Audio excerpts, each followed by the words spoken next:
A guy comes back home to his small town from overseas at the end of World War II. The town plans a big parade for him the next day. He remembers that the day before he shipped out 3 years earlier, he left a pair of dress shoes at the shoemaker's for repair. Shoemaker wasn't stupid. He didn't know if the customer would come back. The shoemaker may have mastered the art of repairing shoes, but time travel might be a skill he's still working on. Shoemaker come back quizzically an inch shorter and says, "They'll be ready Thursday." And if you're old enough to have ever done this, the idea that shoe repairs happen on any kind of a real schedule is laughable. You'd check back at least once, so that "they'll be ready Thursday" response was almost automatic. So the shoemaker procrastinated. Am I missing something here? Shoemaker waited because he thought the guy would die in the war. This could be my local pharmacy. A waiter takes an order from a customer who asks for half a Caesar salad, and the chef says was quick thinking. You got yourself out of trouble with that quick remark. And the waiter says, yeah, where I come from you have to be a quick thinker. The chef says, where are you from? And the waiter says, I'm from Canada. The chef says, why did you leave? The waiter says, up there is a whore or a hockey player. The chef says, my wife is from Canada. The waiter says, oh, team did she play for? But did he want half a large Caesar salad, or half a small Caesar salad? Anyone who asks for half a Caesar salad wants stabbing. I kid you not, this is a very, very old joke. I remember it was being told in the 70s. Yes, damn it, I am old, but it was told as a customer at the produce section of a grocery store wanting half a head of lettuce or cabbage. Better half of Caesar salad, Cleopatra salad? I don't get it. I have 2 questions about this Taylor Swift lady. You are not the dad we want, but the dad we need. Clamp. Clamp. Very fast. She can make a cardigan in 3:59. Going to tell this to my Swiftie daughter. I believe these days she makes football jerseys. My daughter is a Swiftie. Gonna tell this to her and see if she glares. All the clothes are Taylor's version. She makes them how she wants them and as fast as she wants. Garrick would approve. Stellar. Very good. Tailor-made clothes. Swift. Genius. I went to a paraplegic strip club the other day. The door fee was an arm a leg. Yeah, mad. I don't get the joke. I'm stumped. I really enjoyed myself. 3 girls were suction cupped to the pole. Sounds like a fun place if you just want to veg out. Paraplegics are cowards. They don't stand for anything. Did you get half off for a lap dance? It was Topless Tuesday. I saw that video on YouTube too. The joke is so offensive, but I'm gonna be the bigger man, walk away. I too watch Yeah I'm Mad on YouTube. I tried to get a lap dance, but it was handicapped parking only. Don't stand so low with your joke. Club was called Night Crawlers. Rough. Someone just watched the new Yeah I'm Mad video. Gimme some leg. I'm just glad they are working towards a law degree. I would have gone at night. Ha. Love it. There was this one chick, I'm telling you, she had legs for hours. Willie Nelson wants his joke back. Insurance is a lottery that everyone plays, but only the unlucky wins. Depends on how you define insurance scams and the outcome. I don't think you have a great handle on how insurance works. You don't really win at insurance, it just covers your losses. Nope. It's actually a wager. The lottery is a tax against the statistically challenged, and a tax against being poor. Buying insurance is betting against your health. It's a pain in the arse. I noticed recently that our shower tray was cracked. It hadn't caused any damage yet though. To replace it cost £1,000 between a new enclosure and hiring a plumber to take out the old one and then fit the new. Damage had occurred. I could have had the repairs and replacement covered by insurance, but if I want to fix it before the damage I have to pay myself. Not everyone plays. In that case the lucky ones also win. Shout out to the winners who get permanently disfigured in an accident.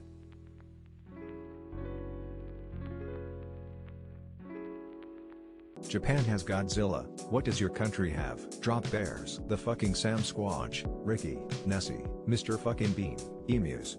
We lost a war against them. We have tiny fawn the Pwakai, but that is probably cultural memory of the Host eagle, the biggest eagle known to have existed.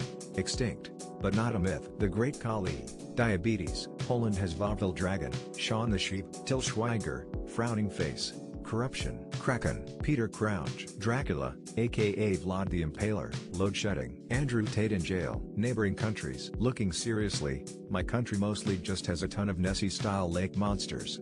I guess it makes sense since we have the most amount of lakes of any country. Geese. Lots of them. They are crazy. Most people who work in high-end luxury hotels can afford to sleep there. I work at a lakeside resort. I make in a month what some guests spend for 2 nights. That's probably true of any high-end service job. The best of cooks can't afford to eat, as a guest, where they work. This works for every kind of luxuries. Working at Ferrari? Probably can't afford a Ferrari, and so on. Think it's the same for Monaco. No one who works there can afford to live there. I only stay at hotels when I get my employee discount. $55 a night when people are paying $500 is a great deal. One of the only reasons I still work in hotels. McDonald's workers can barely even afford McDonald's anymore. People often forget that you can use spaces while creating password which are more secure than random gibberish. Don't most password requirements explicitly state that it has to be an alphanumeric or punctuation character? I know some of them forbid spaces, I think most of them do. I've never seen a password which allows you to use spaces. Like, never. Catchphrases are the best, not the spaces.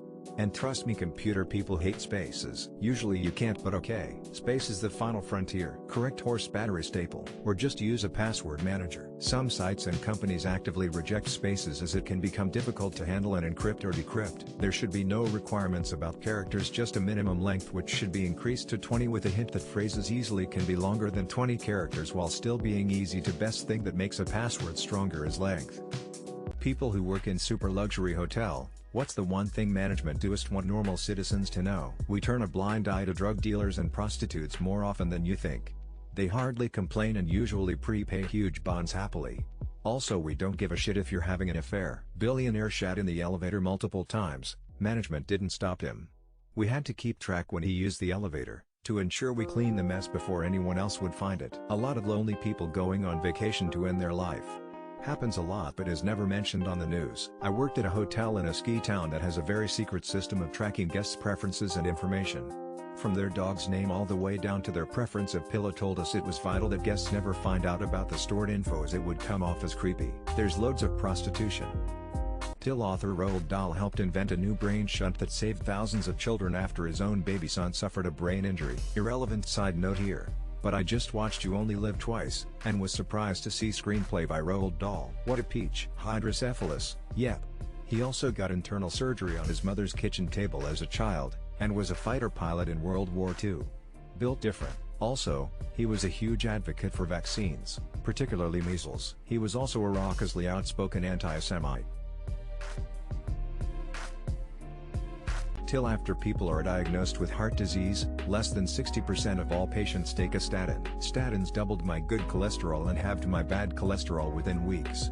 I had some plaque buildup at 40 and a family history of heart disease, so it was a no-brainer for me. I have genetically high cholesterol, I'm fit and eating healthy, cholesterol around 300. I have tried many different statin main side effect restless leg syndrome till I tried brand Lipitor taking every second day. I'm perfectly fine, my cholesterol come down to 120.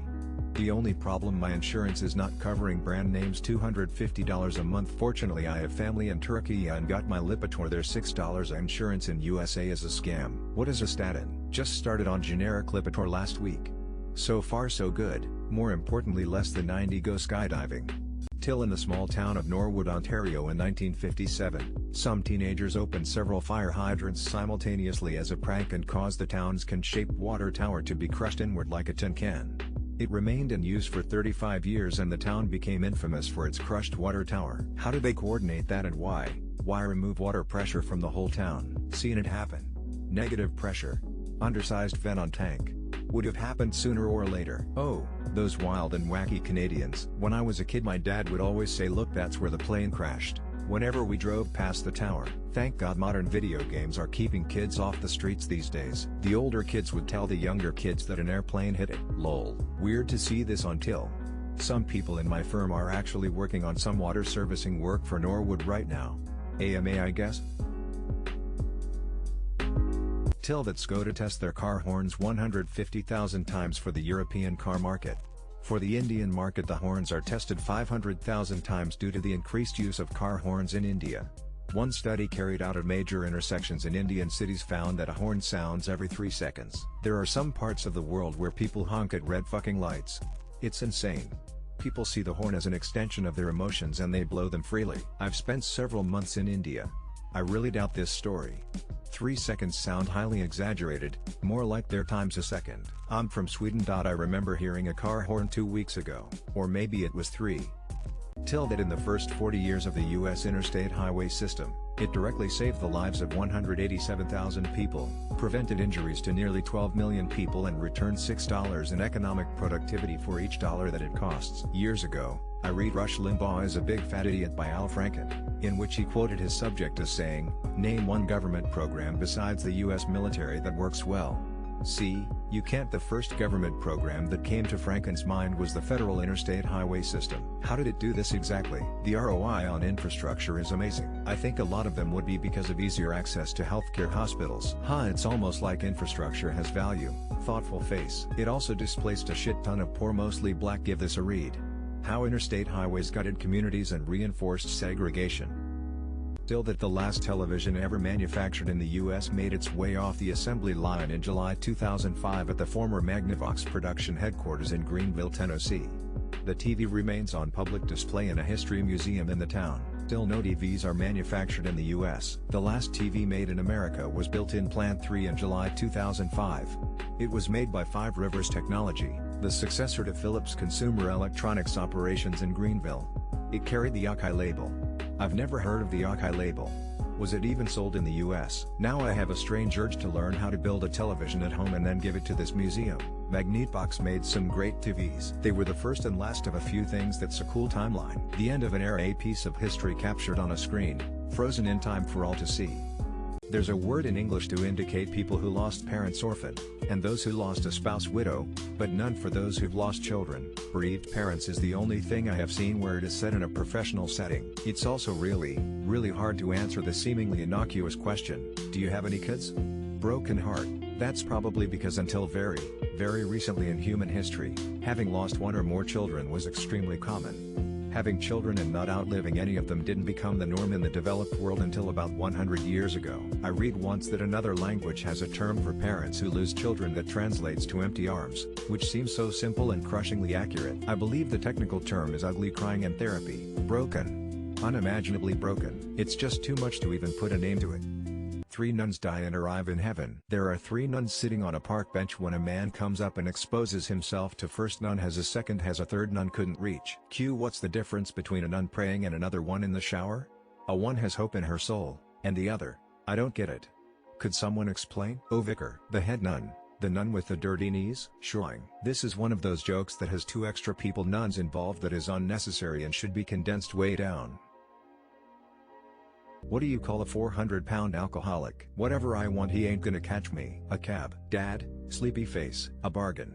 I'd have paid £800 for him. Your mom. A lightweight. Quadraholic? Not sure what I expected, but well done regardless. Me. Incel. The deceased. The future. Bruce Gray singer. A 400-pound alcoholic. Wisconsinite. What do you call a dying airport computer? Spirit Airlines check-in. A flight risk? ICPU did their redemption. Low expectations exceeded. Weird how you know which order the first 2 words go in. R-word avalanche. Surely this can't be right. What if it was falling from an airplane at full speed? Near kaputs. An aero applicant. Time to die. What is something that still hasn't gone back to normal after the pandemic? A lot of places that reduce services for health and safety seem to have decided it saves too much money to bring back. Many hotels aren't doing daily service. Fast casual restaurants are leaning heavily towards takeout and delivery. I don't know about you all, but the sense of time is messed up. It's like 3 years of my timeline is missing. The cost of things. Supermarkets that used to be open 24/7. 24-hour stores and restaurants. There are probably way less than half as there used to be. In-person appointments for many services. Getting a GP appointment. People's general attitude towards life took a heavy downturn during the pandemic, and I don't really see anyone bouncing back from are far more prone to outbursts of anger and frustration. It seems like there's an added edge to interactions that I don't think was ever there before. What was the biggest sexual disappointment you ever experienced? It would have to be the time a piece of broken condom came out of my fiancé's vagina during sex. We hadn't used a condom together for about 8 years at that point, so yeah, pretty disappointing. 90 of the freaky girls I've hooked up with just lay flat on their back or stomach the entire time. My ex stated she had a very high sex drive, and no guy has ever been able to keep up with her. She was either lying or I am a god. Finally got with high school crush 5 years after graduation. Tasted like an ashtray. Then told me about her fiancé afterwards. I had a crush on a gorgeous girl for years. Seriously, she was a 10/10. One night we ran into each other at the bar and went home together, and long story short. During sex she tried to make me throw up in her mouth, disappointed face. What's a food that the majority of people or restaurants fuck up in your opinion? Fries. So many mediocre fries. Load a nasty barbecue out there drowning in sauce to try and cover it up. Onion rings. A great onion ring is an elusive thing. Poutine. It's trendy to stick fries with cheese and a sauce and call it that. But you can really substitute any of the ingredients and have it taste anywhere near the original. I just had to pay $4 extra to add mushrooms to stroganoff. That should not be an additional fee. Hash browns. I don't get why I can only get lightly toasted but mostly white potato shavings. Even if I say, no white, they still come out raw. Crab cakes. Even in MD it's hit or miss. Outside of MD places tend to use too much filler and binder. What's the most dystopian thing happening right now that we never thought could happen just 25 years ago? The volume of personal data we willingly give away, nearly every fucking day. Today someone used deepfake audio of the mayor of London pretending that he wanted to postpone Remembrance Day in solidarity with Palestinians. British police say this is not technically a crime. How miserable we all are in the middle of what ought to be a golden age with all our technology. You know, in sci-fi movies when somebody buys a beer and the store clerk is like, that will be 3,500 credits, and you think, damn, either beer got way more expensive in the future or money became worth way less. That's how I feel every time I buy anything now. People have the world's knowledge in their hand and they still choose ignorance. What's the most unpleasant sensation no one talks about? When you manage to swallow a sip of water wrong and it feels like you have instead swallowed a flaming golf ball, which also takes forever to traverse your throat. That feeling when you know you can't hack up that mucus at the back of your throat despite doing the most to get it out. That feeling of an eyelash stuck in your eye, but when you look there's nothing there. The discomfort of being unable to sleep, coupled with restlessness. A Charlie horse that wakes you up from a dead sleep. When you accidentally bite the inside of your lip cheek and you get that lumpy flap of tender skin, and proceed to accidentally bite it another 5-10 times before it heals properly. When you're extremely tired and don't really quite have to pee but you feel a slight pressure in your bladder, so you know you'll end up having to get up and pee in the middle of the night. So to spare yourself a middle of the night piss to break your sleep, you get up and have to groggily stand in front of the toilet until you can pee. Which country is the least likely to exist in 100 years? Maldives. Belarus. Once Lukashenko dies it'll get swallowed back to Russia. Surprised nobody gave an answer in Africa, considering how often borders and countries change. Answers would be Western Sahara if you consider it a legit country now, or candidates are South Sudan since it's new and unstable. Equatorial Guinea is a dictatorship since gaining independence, or Burkina Faso. It also wouldn't surprise me if Lesotho or Eswatini, Swaziland, were absorbed into South Africa at some point. Tuvalu. Maybe not the least, but one of several. Tuvalu or the Maldives due to rising sea levels. I could see Lukashenko, on his deathbed, signing a treaty to allow Belarus to be annexed by Russia rather than turn it over to someone already as a Russian puppet state. So it's not like it would actually change anything.